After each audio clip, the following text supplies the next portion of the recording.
has a program for 2 to 4 units that all they want to know is that the property pencils. It's a no income qualifier. Craziest program I've ever seen before. If the property pencils, you guys can get this deal. There's nothing like it out there. If you want to hear more details about it, all you have to do is talk to one of their fantastic account reps.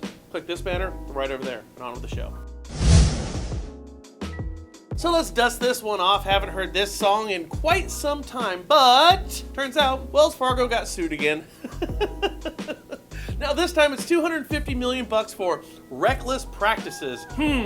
According to the OCC, the Office of the Comptroller of the Currency, the fine is also a result of the bank violating the terms of its 2018 compliance consent order, which alleged that Wells Fargo did not, I repeat, did not implement or maintain a compliant risk management program proportionate with the bank's size, complexity, and risk profile, resulting in reckless practices. How does this happen to a bank that's that big? This is absolutely insane. It's almost like Wells Fargo wants to get sued. Now, the OCC accused the bank of charging for, get this, charging for lock extensions, all right? Lock extensions, even though some loans eventually got denied. Which leads me to this one question. Wells is charging for lock extensions up front? Does anybody in the world do this? Funny thing is, with so many non-banking mortgage companies out there right now, if a loan closes late and requires a lock extension, not only does that mortgage company not charge for any lock extension or do it up front like Wells Fargo, they generally grease the pocket of the buyer to let them know that it was their fault. Now, I know that AmeriFirst has a policy in place right now that pays $15,000 for a late closing and $20,000 for a first responder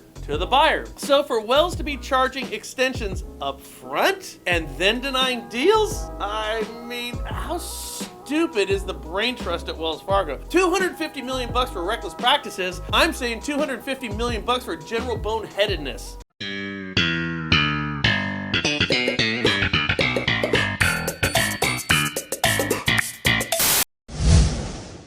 COVID, our current 7-day average right now with COVID cases is at 145,724 cases, with 36,953 on September 12th alone. These numbers are about half of the COVID high back in January 9th, which was 243,946 cases. All right, that was the high. However, we're trending in the wrong direction here, guys. We all understand this right now with all the 16 different variants. But here's the thing. Redfin, Warburg Realty, Remax, and Coldwell Banker Bain, the Durst organization, they've all mandated vaccines for their agents. So here's my question. Do real estate companies have the right to mandate vaccinations for agents that still see themselves as independent contractors? Now, I'll tell you what I think. Real estate is an industry that's built on face-to-face interactions. You show houses, you write contracts, you hold open houses, you get out in your community, and as agents, you're constantly coming in contact with the general population as part of your job description. At least if you're a good agent, how about that? Now, if there's one thing the real estate community is, it's risk averse. Real estate brokers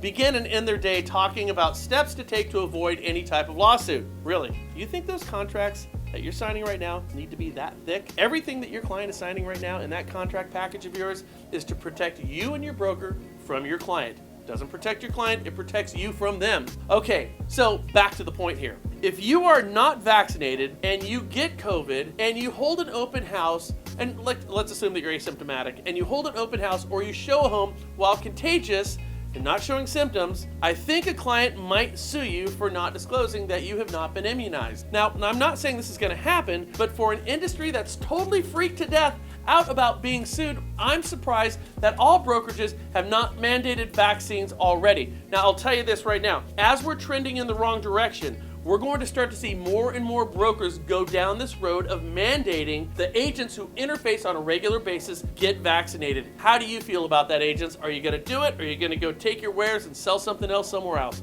Let us know down below. This here is the New York Fed's Consumer Expectation of Home Prices in the United States Index. Now, you'll note the big drop after 2020. That's when COVID hit. The belief was that prices were going to drop. They didn't. Remember, this is the Consumer Expectation Index. Now, I bring this up because you'll note that according to the New York Fed, consumer expectation prices to drop significantly here in the coming months. Worth pointing out, consumers don't expect prices to go down. They expect growth to simply go at a slower pace. Rather than 10% 5% annually. Consumers are expecting 7.5% annually. Now, on this graph, the red is the median prediction and the blue is the expectation change. They track almost exact, and according to the Fed, the August 2021 survey of consumer expectations shows that short and medium term inflation expectations rose to a series of new highs of 5.2% and 4% respectively. Home price growth expectations continued to moderate in August but remain elevated. Households' perception about their current financial situation improved and income growth expectations rose to a new series of highs. All right, that's what the New York Fed said, meaning if perception is reality, and it often is, don't hold your breath or hold back on offers on any home that you're thinking about buying, because what you think is expensive today will prove to be a bargain tomorrow. Home prices are still marching to the beat of higher values, and that ain't going to change, my friends, anytime soon. Hey, listen, if you're meeting us for the first time, make sure you subscribe. I feel like I say this every day. Would you please forward this and have a conversation about these very important topics with your sphere of influence? Because you want to know what? It beats the darn alternative.